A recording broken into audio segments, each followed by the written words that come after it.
Greetings, Living Truth Center members, friends. I come to you today to share words of truth. Jesus says, the scripture, you shall know the truth, and the truth shall make you free. The truth that I endeavor to share with you, but let me introduce myself. We may have friends. I am Reverend Dorothy J. Wilson, Living Truth Center for Better Living, located in East Cleveland, 1850 Belmore Road.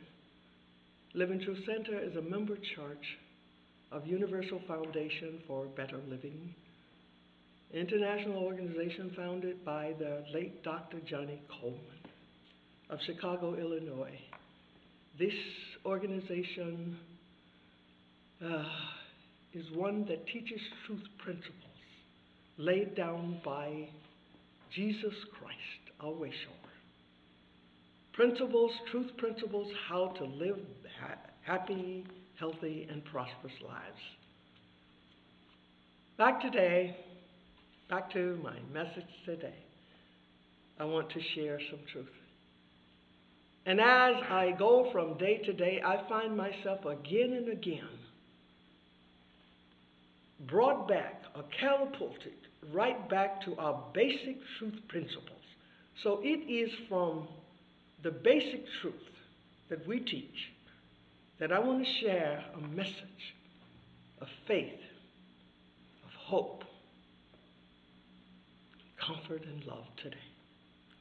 We begin with a question: what are the causes of suffering? We teach that the primary cause of suffering is our forgetfulness. We forget our divine nature, that we are offsprings of God. We're spiritual beings. We teach that we've forgotten that as spiritual beings, it is not God's will for us to suffer.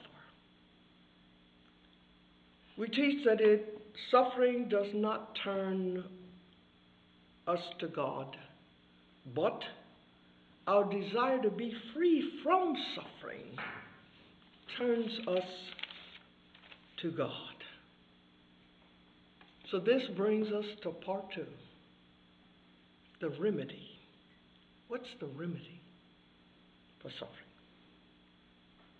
It begins with realizing through prayer. We are spiritual beings, offsprings of God. And in that remembering, in that method of remembering, practically, this is what we can do. Take time daily for prayer. We call it practicing the presence of God. Take time to meditate. Dr. Pulley is saying in his book on tools for prayer that you can just take one word and just dwell on that one word in the silence. It's amazing the power of prayer. This gives God an opportunity to work within our consciousness, to give us insights, revelations, to lift us up. And to be specific, I'm going to ask you if you will work with us at Living Truth Center on our activity. We have this activity which we call, this is being proactive. Every day we begin the day with remembering our relationship with God, remembering God, by way of the 91st Psalms. We read it, we begin the day with reading that scripture. and experiencing the quickening of the Spirit that comes from reading the Scripture. This is being proactive. We believe that in this particular activity, this proactive way of prayer, we believe that this activity will alleviate fear from us.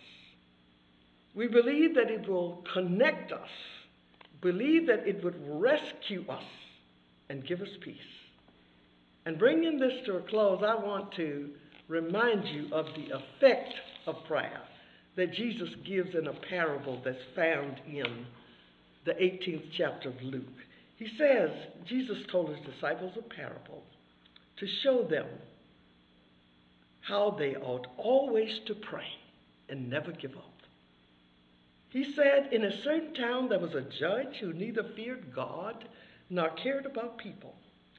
There was a widow in the town who kept coming to that unjust judge, saying, "Grant me justice against my adversary."